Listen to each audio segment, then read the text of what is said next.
आपका जो क्वेश्चन है आज के इस सेशन का क्वेश्चन नंबर 11, क्या कह रहा है क्वेश्चन आपसे? कह रहा है पृथ्वी का जल चक्र किसके द्वारा संचालित होता है। बहुत ही आसान सा सवाल। आप सभी कहेंगे कि सर सूर्य के द्वारा संचालित होता है। किसके द्वारा संचालित होता है? सूर्य के द्वारा। अब आप कहेंगे कि सर यहाँ पे दो चीज़ नहीं समझ पाए। पहला तो ये नहीं समझ पाए कि ये जल चक्र क्या होता है और ये सूर्य के द्वारा क्यों संचालित होगा।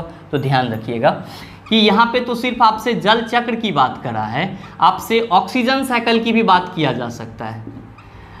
जल चक्र को हम लोग क्या कहते हैं इंग्लिश में? वाटर साइकिल कहते हैं। अच्छा, मैं क्या बता रहा था आपको कि यहाँ पे सिर्फ आपसे जल चक्र की बात करा है, ऑक्सीजन साइकिल की भी बात करा जा सकता है, कार्बन साइकिल की भी बात करा जा सकता है, नाइट्रोजन साइकिल की भी बात करा जा सकता है। अब आप कहिएगा कि सर ये होता क्या है साइकिल हर जगह पे? तो ध्यान में रखिएगा कि हम इसको ऐसे समझते हैं कि जल का बनना, उसका उपयोग होना और फिर से जल का क्या हो जाना, बन जाना, ये प्रक्रियाएं चूँकि लगातार चलते रहती है तो इसीलिए हम लोग इसको एक चक्र के रूप में, एक साइकिल के रूप में रेफर कर देते हैं।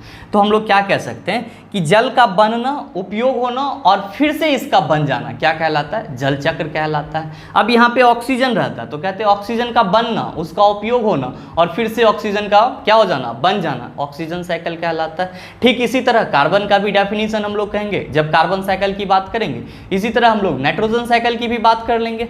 तो अब सवाल ये उठता है, क्वेश्चन जो आपसे पूछा है कि पृथ्वी का जल चक्र किसके द्वारा संचालित होता है। अब हम लोग ये तो समझ गए कि जल बनेगा, उसका उपयोग होगा और फिर से वो बन जाएगा, इस प्रक्रिया को जल चक्र कहेंगे। लेकिन आपसे पूछा जा रहा है कि पृथ्वी का जल चक्र किसके द्वारा संचालित होता है। तो मित्रों, आप सबों को पता है कि आपके अर्थ पे सतही जल होते हैं, सरफेस वाटर होता है। भाई ये सतही जल जो होते हैं ये क्या होता है कि सूर्य से क्या उष्मा पा करके, सूर्य से क्या सर, उष्मा पा करके क्या होते हैं, वेपोराइज हो जाते हैं, वाष्पित हो जाते हैं। वाष्पित होके कहाँ चले जाते हैं? तो सर ऊपर क्लाउड में चले जाते हैं, या आप कहते हो कि सर क्लाउड का फॉर्मेशन होता है। जो आपका सतही जल है वो वाष्पित होकर के जब ऊपर चला जाता है तो क्या बना लेता है? बादल बना लेता है। और फिर ये बादल जो है आपको बारिश के रूप में फिर से पानी देना शुरू कर देता है, मतलब कि जल देना शुरू कर देता है। क्योंकि ये प्रक्रियाएं लगातार चलती रहती है तो इसी प्रक्रिया को हम लोग जल चक्र कहते हैं। और आप जरा सा ये बताएं कि अगर सूर्य आपके पास ना हो तो क्या आप सतही जल को गैस से करेंगे गर्म ऊपर वाष्पित होने के लिए? ऐसा पॉसिबल है? नहीं है। मतलब सतही जल को वाष्पित होने के लिए किससे ऊर्जा मिल रही है? उष्मा ऊर्जा मिल रही है। तो आप कहेंगे सर सन से मिल रही है और ये वाष्पित होकर के क्या हो रहा है? बादल बना रहा है और फिर पानी दे रहा है हम लोग को बारिश के रूप में। तो चूंकि ये प्रक्रियाएं लगातार चल रही है किसके थ्रू? तो सन के उष्मा के थ्रू। इसीलिए आपकी इस क्वेश्चन का आंसर क्या मैंने बताया कि पृथ्वी का जल चक्र किसके द्वारा संचालित होता है? तो सूर्य के द्वारा संचालित होता है। ऑप्शन नंबर सी आपके इस क्वेश्चन का सही आंसर है। मित्रों, आपके ऑप्शन में हवा भी है तो इसके बारे में एक बस लाइन याद रखिएगा कि हवा आपका क्या है? एक मिश्रण है। आपके एग्जाम में ये क्वेश्चन पूछा जाता है। चंद्रमा भी है तो चंद्रमा के बारे में भी आप कुछ इंपॉर्टेंट पॉइंट याद रख सकते हैं। जैसा कि आप सबों को मालूम है चंद्रमा पृथ्वी का एकमात्र प्राकृतिक उपग्रह है और चंद्रमा पे जो किसी वस्तु का भार होता है वो पृथ्वी पर उस वस्तु के भार का 1/6 होता है। क्यों होता है? क्योंकि चंद्रमा पर पृथ्वी का गुरुत्वीय त्वरण क्या हो जाता है? 1/6 हो जाता है। और ध्यान में रखिएगा कि चंद्रमा का जो द्रव्यमान होता है वो पृथ्वी के द्रव्यमान का 1/81 होता है। 1/81 भाग होता है। 1/81 न कहिएगा, क्या कि चंद्रमा का द्रव्यमान पृथ्वी के द्रव्यमान का 1/81 भाग होता है। और समुद्र में आपका जो ज्वार भाटा आता है उसका रीज़न क्या है? तो चंद्रमा का आकर्षण बल है।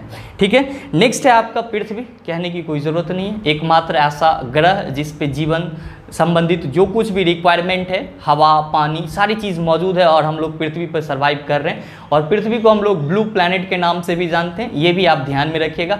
साथ ही साथ अगर आपके एग्जाम में कभी ये क्वेश्चन पूछ दे कि पृथ्वी को छोड़ करके हमारे ग्रह में और कौन सा ग्रह आपका नीला ग्रह के नाम से जाना जाता है, ब्लू प्लैनेट के नाम से जाना जाता है, तो आप कहेंगे सर नेपच्यून। किसको कहेंगे सर? नेपच्यून। कब? जब बात करेगा आपसे पृथ्वी को छोड़ करके ऐसे कौन से ग्रह हैं जो नीला ग्रह के रूप में जाने जाते हैं, तो आप कहेंगे नेपच्यून को। उम्मीद करते हैं इस क्वेश्चन को आप समझ पाए होंगे। चलते हैं अगले क्वेश्चन की तरफ। तो आपका अगला क्वेश्चन है 12 नंबर का क्वेश्चन। क्या पूछ रहा है आपसे? क्वेश्चन पूछ रहा है पौधे का कौन सा हिस्सा पानी और खनिज के परिवहन को सक्षम करता है? पानी और खनिज के परिवहन को सक्षम करता है, आप सभी जान रहे होंगे सर इसका आंसर क्या होगा? जाइलम होगा। तो आपके इस क्वेश्चन का सही आंसर ऑप्शन नंबर सी क्या हो जाएगा सर? जाइलम। क्या हो जाएगा? जाइलम। ध्यान में रखिएगा कि आपके पौधे में, प्लांट में सर 2 टाइप के संवहन उत्तक पाए जाते हैं। कितने टाइप के उत्तक पाए जाते हैं सर? 2 टाइप के संवहन उत्तक पाए जाते हैं, जिसको हम लोग कनेक्टिव टिश्यू कहते हैं। क्या कहते हैं सर? Connective tissue. पहला क्या होता है? तो सर पहला आपका होता है जाइलम। पहला क्या होता है सर? जाइलम। दूसरा आपका क्या होता है सर? फ्लोएम। ध्यान में रखेंगे कि जाइलम जो है ये क्या करता है कि जल और खनिज को पौधे के हर एक भाग में पहुंचाता है। कहाँ से? तो जड़ से, जल और खनिज को। और फ्लोएम क्या करता है? तो सर फ्लोएम जो है ये पौधे के जो भोज्य पदार्थ होते हैं, या इसी को हम लोग खाद्य पदार्थ कहते हैं, साथ ही साथ पौधे के जो हार्मोन्स होते हैं वो उसको पौधे के शरीर में अलग अलग क्या करते हैं? कौन पहुंचाता है? तो फ्लोएम पहुंचाता है। तो ध्यान में रखेंगे पौधे में 2 टाइप के संवहन उत्तक, पहला जाइलम जो जल और खनिज को एक जगह से दूसरी जगह हस्तांतरित करने के लिए रिस्पॉन्सिबल होगा, और दूसरा आपका फ्लोएम जो भोज्य पदार्थ और हार्मोन को क्या करेगा? एक जगह से दूसरी जगह हस्तांतरित करेगा। कि ध्यान में रखेंगे कि आपके इस क्वेश्चन के ऑप्शन में तना भी है, स्टेम भी है। तो तना के ऊपर में, किसी भी प्लांट के तना के ऊपर में जो स्किन फटा फटा हुआ रहता है उसको हम लोग लेंटिसेल कहते हैं। क्या कहते हैं सर? लेंटिसेल कहते हैं। ठीक है, ये भी क्वेश्चन आपके एग्जाम में आता है कि लेंटिसेल क्या होता है। तो किसी भी प्लांट का जो ऊपर वाला छाल होता है उसी को हम लोग क्या कहते हैं? लेंटिसेल कहते हैं। और हाँ, ध्यान में रखिएगा कि पौधे के हर एक भाग से श्वसन की प्रक्रिया होती है। तो ये जो यहाँ पे लेंटिसेल है ये श्वसन की प्रक्रिया में पौधे को क्या करती है सर? सुविधा प्रदान करती है। अच्छा, आपके ऑप्शन में जड़ भी है, तो मित्रों ये भी ध्यान में रखेंगे कि पौधे के जड़ से भी क्या होता है सर? श्वसन होता है। और एक सिंपल वे में हम लोग कहते हैं कि पौधे के हर एक भाग से श्वसन की प्रक्रिया होती है। जड़ से अलग होता है, तना के लेंटिसेल से अलग होता है, लीफ के स्टोमाटा से अलग होता है। और ये भी ध्यान में रखेंगे, आपका 2 प्रकार के होते हैं, एक होता है टेप रूट और दूसरा होता है आपका फाइब्रस रूट। नेक्स्ट है आपका डंठल, तो इसको हम लोग टहनी बोलते हैं। उम्मीद करते हैं इस क्वेश्चन को आप आसानी से समझ पाए होंगे। चलते हैं अगले क्वेश्चन की तरफ। आपका अगला क्वेश्चन है क्वेश्चन नंबर 13। क्या पूछा है आपसे? बहुत ही आसान सा सवाल। वातावरण में कार्बन डाइऑक्साइड की वृद्धि निम्न कारणों में से किसके कारण होती है? पहला आपका दिया है जीवाश्म ईंधन के ज़्यादा इस्तेमाल से, वनों की कटाई से, वाहनों की संख्या में वृद्धि से, सौर हीटरों के ज़्यादा इस्तेमाल से। दोस्तों आपसे यहाँ पे पूछ रहा है कि आपके इन्वायरमेंट में कार्बन डाइऑक्साइड की मात्रा में वृद्धि किसके कारण से होती है? तो पहला चीज़, जब आप फॉसिल्स फ्यूल्स जीवाश्म ईंधन जलाओगे। अब आप कहेंगे कि जीवाश्म ईंधन किसको बोलते हैं? तो वैसा ईंधन जो जीवों के सड़ने गलने से बनता है उसी को हम लोग जीवाश्म ईंधन बोलते हैं। जैसे कि आप कोयला की बात कर लो, पेट्रोलियम सब्सटेंसेस की बात कर लो, सब चीज़ जब जलेंगे तो क्या होगा सर? बहुत ज़्यादा मात्रा में कार्बन डाइऑक्साइड मुक्त करेगा, तो इससे तो आपका वातावरण प्रदूषित होगा ही होगा। नेक्स्ट है वनों की कटाई। आप पेड़ को काट दीजिएगा तो आपके जो इन्वायरमेंट है उसमें कार्बन डाइऑक्साइड का साइकिल क्या हो जाएगा सर? इंक्रीज करना शुरू कर देगा। आप कहिएगा सर क्यों? क्योंकि आपको मालूम है कि पौधे जो प्रकाश संश्लेषण की प्रक्रिया करती है उसमें वो कार्बन डाइऑक्साइड का क्या करता है सर? यूज़ करता है, यूटिलाइजेशन करता है। हालांकि पौधे को भी ऑक्सीजन की जरूरत होती है, लेकिन बहुत हद तक ऑक्सीजन और कार्बन डाइऑक्साइड साइकिल को बैलेंस कौन करता है सर? तो आप कहते हैं सर प्लांट, और आप कह रहे हैं प्लांट को हम काट देंगे तो ऐसे ही कार्बन डाइऑक्साइड का लेवल क्या हो जाएगा? इंक्रीज हो जाएगा। नेक्स्ट है आपका वाहनों की संख्या में वृद्धि। बहुत ही बड़ा रीजन है वाहन व्हीकल्स का हो जाना, क्योंकि अभी एयर पॉल्यूशन का सबसे बड़ा कारण कौन बन रहा है सर? व्हीकल्स बन रहा है, वाहन बन रहा है। और आपका नेक्स्ट ऑप्शन है सौर हीटरों के ज़्यादा इस्तेमाल से। तो सौर हीटर मतलब सोलर ऊर्जा से जो आपका, सौर ऊर्जा से जो आपका हीटर चलता है उसमें आपका कोई कार्बन डाइऑक्साइड गैस रिलीज नहीं होता है। मतलब कि ऊपर के जो 3 एग्जाम्पल हैं, जीवाश्म ईंधन का जलना, फिर आपका वनों की कटाई, पेड़ अगर आप हटा देंगे तो कार्बन डाइऑक्साइड साइकिल बैलेंस नहीं हो पाएगा, जिसके चलते कार्बन डाइऑक्साइड की मात्रा क्या होगी सर? इंक्रीज करेगी। और तीसरा है आपका वाहनों की वृद्धि। ये सब के सब आपके पर्यावरण में कार्बन डाइऑक्साइड की वृद्धि के लिए क्या होती है सर? रिस्पॉन्सिबल होती है। तो आपके इस क्वेश्चन का सही आंसर क्या हो जाएगा? ऑप्शन नंबर सी हो जाएगा, 1, 2 और 3। चलते हैं अगले क्वेश्चन की तरफ। आपका अगला क्वेश्चन है क्वेश्चन नंबर 15। क्या पूछा है आपसे? आपसे क्वेश्चन पूछा है कि निम्नलिखित में से खाद्य श्रृंखला का दूसरा पौष्टिक स्तर क्या है। आपका ऑप्शन दिया है घास, चूहा, सांप और चील। आपको इसी ऑप्शन में से बताना है कि दूसरा पौष्टिक स्तर क्या होगा। तो मित्रों, आप सबों को पता है कि पहला तो घास हो जाएगा। पहला क्या हो जाएगा सर? घास हो जाएगा। अच्छा देखिए कि घास के बाद तो यहाँ पे और कुछ है नहीं, चूहा तो अनाज खाता है। तो चूंकि आपका ये जो घास है, तो ये घास फूस के रूप में हम लोग यहाँ पे चूहा को रख सकते हैं, क्योंकि चूहा अनाज खाता है, घास को नहीं खाता है। कोई और चीज़ होता ऑप्शन में तो हम लोग कहते हैं यहाँ पे, तो हम लोग यहाँ पे घास के बाद चूहा को रख सकते हैं। और चूहा को कौन खा जाएगा सर? तो चूहा को सांप खा जाएगा। और सांप को कौन खा जाएगा सर? चील खा जाएगा। दूसरा पौष्टिक स्तर पूछा है, तो आपकी इस क्वेश्चन का सही आंसर क्या होना चाहिए? ऑप्शन नंबर बी होना चाहिए। क्या सर? चूहा। उम्मीद करते हैं इस चीज़ को आप समझ पाए होंगे। चलते हैं अगले क्वेश्चन की तरफ। आपका अगला क्वेश्चन है क्वेश्चन नंबर 16। आपसे पूछा है ऑक्टोपस के खून का रंग कैसा होता है। आप सबों को पता होगा 8 भुजा वाले को हम लोग ऑक्टोपस बोलते हैं, और इसके खून का जो रंग होता है वो होता है सर नीला। क्या होता है सर? नीला। तो आपकी इस क्वेश्चन का सही आंसर हो जाएगा ऑप्शन नंबर बी। क्या हो जाएगा? Option number B. अब आप कहेंगे नीला क्यों होता है? क्योंकि इसके ब्लड में हीमोसाइनिन पाया जाता है। क्या पाया जाता है सर? हीमोसाइनिन पाया जाता है। और ध्यान में रखेंगे कि ये जो हीमोसाइनिन होता है, तो सर ये कॉपर बेस्ड प्रोटीन होता है। ये क्या होता है सर? कॉपर बेस्ड प्रोटीन होता है। इसी के चलते जो ऑक्टोपस है उसके ब्लड का कलर कैसा होता है? नीला होता है।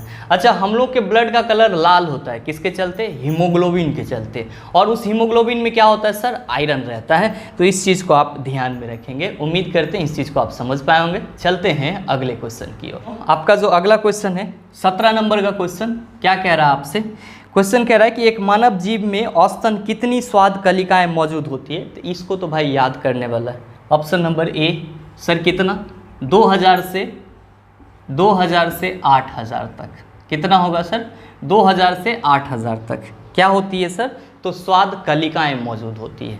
अच्छा, यहाँ पे आपसे जीव के बारे में बात करा है, तो एक्चुअली में मानव जीव है क्या? तो हम लोग सर कहते हैं क्या मानव जीव के बारे में कि सर मानव जीव जो है ये एक मोटी मांसल जैसी संरचना है। क्या है सर? मोटी मांसल जैसी संरचना है। और जनरली इसका काम क्या होता है? तो सर ये स्वाद को डिटेक्ट करता है। थोड़ा टेढ़ा बन गया ना, इसको थोड़ा सीधा कर लेते हैं, ठीक है। ये क्या करता है सर? तो ये स्वाद को डिटेक्ट करता है, स्वाद को पहचानता है। इसके लिए इस पे क्या होते हैं सर? स्वाद कलियाँ होते हैं। क्या होते हैं सर? स्वाद कलियाँ होते हैं। और इस पे हम लोग कितना स्वाद कलियाँ कह सकते हैं? तो कह सकते हैं 2000 से 8000 तक। अब आपके मन में सवाल आएगा कि जरा सा ये बताइए कि जीव के अलग अलग भाग में कहाँ कहाँ पे कैसा स्वाद मिलेगा। तो मित्रों, जीव का जो सबसे पीछे वाला पार्ट होता है इसमें आपको कैसा मिलेगा? इसमें आपको कड़वा स्वाद मिलेगा। कैसा स्वाद मिलेगा सर? कड़वा स्वाद मिलेगा। इसके बाद जो आपका यहाँ वाला पार्ट है और यहाँ वाला पार्ट, फिर आपका एक पार्ट यहाँ पे होता है और एक पार्ट यहाँ पे, और ये ऐसे वाला, ठीक है सर। तो ये वाला जो है, जो बगल वाला है सटा हुआ, ये आपको कैसा देता है स्वाद सर? तो ये आपको खट्टा स्वाद देता है। कैसा स्वाद देता है? खट्टा स्वाद देता है। और ये जो आप देख रहे हैं यहाँ पे, ये आपको कैसा स्वाद देगा सर? तो ये आपको देगा नमकीन। कैसा सर? नमकीन। और जीभ का जो सबसे आगे वाला पार्ट है, जीभ का जो सबसे क्या है सर? आगे वाला पार्ट, ये कैसा आपको डिटेक्ट करवाएगा? तो सर मीठा डिटेक्ट करवाएगा।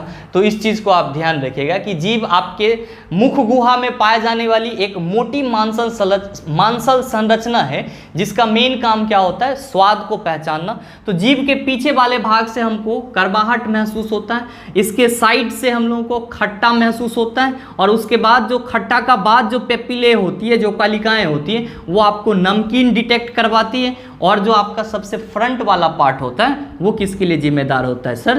तो मीठा के लिए जिम्मेदार होता है। अच्छा, बहुत सारे बच्चे को ये भी नहीं याद रह पाता है कड़वा, खट्टा, नमकीन और मीठा।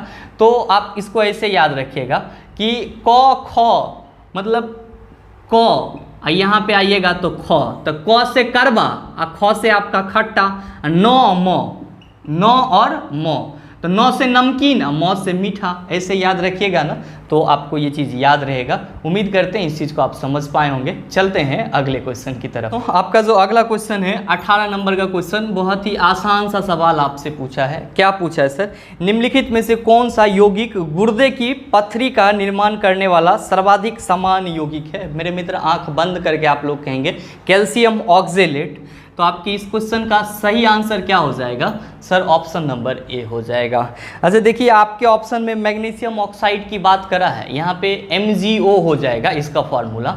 लेकिन अगर यहाँ पे मैग्नीशियम ऑक्साइड ना होकर के मैग्नीशियम हाइड्रोक्साइड होता, MgOH2 होता, तब इसको क्या कहते हैं सर? तो MgOH2 मिल्क ऑफ मैग्नीशिया के नाम से जाना जाता है। किसके नाम से जाना जाएगा सर? मिल्क ऑफ मैग्नीशिया के नाम से जाना जाएगा। और ये है क्या सर? तो ये आपका एंटासिड के रूप में उपयोग किया जाता है। ऐसे तो हम लोग सोडियम बाइकार्बोनेट का भी उपयोग किस में करते हैं सर? एंटासिड के रूप में करते हैं। लेकिन सबसे ज़्यादा प्रचलित आपका मिल्क ऑफ मैग्नीशिया है, मैग्नीशियम हाइड्रोक्साइड। तो इस चीज़ को भी आप ध्यान में रखेंगे। और ऐसे आपके इस क्वेश्चन का सही answer option number A calcium oxalate हो जाएगा, जो आपके गुर्दे में पथरी का निर्माण करने में क्या होता है? सहायक होता है। उम्मीद करते हैं इस चीज़ को आप समझ पाए होंगे। चलते हैं अगले क्वेश्चन की तरफ। आपका जो अगला क्वेश्चन है 19 नंबर का क्वेश्चन, बहुत ही आसान सा सवाल, आप सभी जान रहे होंगे कि शरीर के किस भाग में पित्त रस बाइल जूस का उत्पादन होता है? तो आपकी इस क्वेश्चन का सही आंसर क्या हो जाएगा? यकृत हो जाएगा। क्या हो जाएगा सर? यकृत हो जाएगा। ध्यान में रखिएगा यकृत के बारे में कि ये आपके शरीर की सबसे बड़ी ग्रंथि है। कौन सर? यकृत।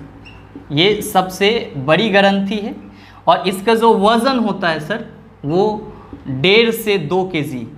कितना सर? 1.5 से 2 kg। और ध्यान में रखिएगा कि यकृत जो है आपका, ये बाइल जूस को सेक्रेट करता है। बाइल जूस को क्या करता है सर? स्रावित करता है। यकृत में बाइल जूस का उत्पादन होता है, लेकिन ये स्टोर कहाँ पे होता है? संचय कहाँ पे होता है? तो ध्यान में रखिएगा सर, कहाँ पे? पित्ताशय। कहाँ पे? पित्ताशय। और इसको हम लोग क्या बोलते हैं? गोल ब्लैडर बोलते हैं। क्या बोलते हैं सर? Gall bladder. अच्छा, आप में से बहुत सारे के मन में ये सवाल उठेगा कि सर हमारे बॉडी में कितना bile juice per day secrete होता होगा? तो ध्यान में रखेंगे 700 मिलीलीटर से 1000 मिलीलीटर आपका बाइल जूस पर डे क्या होता है? सेक्रेट होता है। इस चीज़ को ध्यान में रखेंगे। अब देखिए, इस पे आपको एक और क्वेश्चन बन पाता है। यहाँ पे पित्ताशय लिख दिए हम, पित्ताशय होगा। इस चीज़ को थोड़ा सा सुधार लीजिएगा। अब इस पे 2 क्वेश्चन बन सकता है। पहला तो आपसे ये क्वेश्चन पूछा कि शरीर के किस भाग में पित्तरस बाइल जूस का उत्पादन होता है? तो आपने कह दिया सर यकृत। इसके बारे में याद रखेंगे, ये सबसे बड़ी ग्रंथि है, वजन 1.5 से 2 kg। अब यहाँ पे इसी क्वेश्चन को थोड़ा सा ऐसे पूछ देता है कि शरीर के किस भाग में पित्तरस का संचयन होता है? तब आप क्या कहते हैं? पित्ताशय में पित्तरस का क्या होता है? संचयन होता है। इस चीज़ को भी आप ध्यान में रखेंगे। अगर क्वेश्चन पूछ दे कि शरीर से प्रतिदिन कितनी मात्रा में पित्तरस का स्रावन होता है, तो आप कहेंगे 700 से 1000 मिलीलीटर तक। ठीक है, आपके ऑप्शन में हृदय है। आप सबको मालूम है कि इसका काम क्या है? ब्लड को पंप करते रहता है ताकि ब्लड जो है बॉडी के और सब पार्ट में आसानी से पहुंच पाए। फेफड़े का काम क्या है? तो श्वसन की क्रिया में ऑक्सीजन, कार्बन डाइऑक्साइड, इन सबों का आदान प्रदान करना, या आप सिंपल कह सकते हो हवा का आदान प्रदान करता है श्वसन के लिए। और गुर्दा तो प्यूरिफिकेशन का काम करता है। उम्मीद करते हैं इस चीज़ को आप समझ पाए होंगे। चलते हैं अगले क्वेश्चन की तरफ। आपका जो अगला क्वेश्चन है, क्वेश्चन नंबर 20, क्या पूछा है आपसे क्वेश्चन पूछा है निम्नलिखित में से कौन सा विकल्प कृत्रिम पैर है? आपका ऑप्शन दिया है athletes foot, Jaipur foot, crow foot और टेंडर फुट। तो आपके इस क्वेश्चन का सही आंसर क्या होगा? जयपुर फुट। आप सबों को पता है कि कृत्रिम पैर के रूप में हम लोग किसका उपयोग करते हैं? तो जयपुर फुट का उपयोग करते हैं। और इस जयपुर फुट को बनाने वाले डॉक्टर का नाम क्या है? आपको मालूम होना चाहिए। ये कृत्रिम पैर बनाने वाली आप कह सकते हैं कि क्लिनिक है। और इसको पूरी तरह से डेवलप करने वाले जो डॉक्टर थे वो डॉक्टर PK सेट्ठी थे। Doctor PK सेट्ठी। और ध्यान में रखेंगे कि सर आपका जो कृत्रिम फुट है, ये कृत्रिम फुट कब लगता है? तो जब व्यक्ति का पैर किसी कारणवश दुर्घटनाग्रस्त हो जाता है, तब हम लोग कृत्रिम फुट का उपयोग करते हैं। और ये कृत्रिम फुट जो होता है ये सर रबर का बना होता है। और लगभग में हर जगह पे ये प्रचलित है आपका जयपुर फुट। और इसको पूरी तरह से डेवलप करने वाले डॉक्टर कौन थे? तो डॉक्टर पीके सेठी। दोस्तों उम्मीद करते हैं यहाँ तक की सारी चीज़ों को आप अच्छे से समझ पाए होंगे। अब इससे संबंधित जो कुछ भी क्वेश्चन आपको कहीं भी देखने को मिलेंगे आप उसका आसानी से जवाब दे पाएंगे। अगर आपको वीडियो अच्छा लगा तो वीडियो को लाइक कीजिएगा, शेयर कीजिएगा और चैनल पे नए हैं तो सब्सक्राइब करके बेल आइकन दबा लीजिएगा ताकि इस तरह के एग्जाम रेलेवेंट वीडियो सबसे पहले आपके पास पहुँचे और आप उसका भरपूर फ़ायदा उठा पाएँ। मिलते हैं फिर अगले वीडियो सेशन में, तब तक के लिए best of luck. Thank you, have a nice day.